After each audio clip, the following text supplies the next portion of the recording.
Ons lees 'n storie oor driehoeke. Die titel van die boek is Dani se driehoek avontuur. Lank gelede in Driehoekland het Dani 'n vrolike driehoek gewoon. Op 'n dag het Dani 'n driehoek uitnodiging van sy vriend Stefan, die spinnekop, gekry. Stefan het Dani uitgenooi na sy driehoek verjaarsdagpartytjie. Dani het die uitnodiging aanvaar. Op pad na die partytjie het hy 2 seilbote met driehoekige seile gesien wat oor 'n meer dryf. In die agtergrond het hy ook driehoekberge gesien.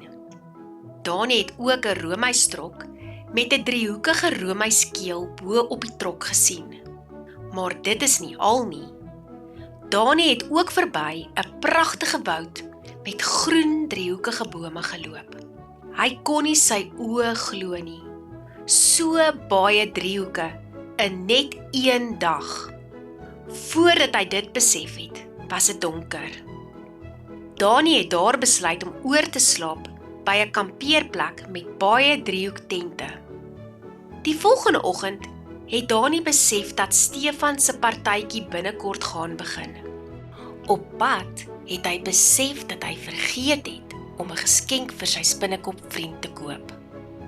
Hy het geen idee gehad watter geskenk geskik sou wees vir die driehoekpartytjie nie.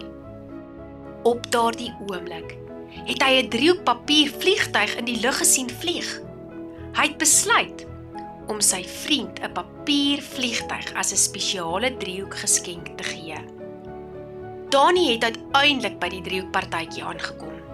Stefan, die spinnekop, het op sy verjaardagkoek gesit. Daar was driehoekhoede en verskillende driehoekige eetgoed. Dani het baie pret gehad en het selfs met 'n driehoekvleer in die wind gespeel. In 'n oogwink was die driehoekpartytjie verby. Die einde.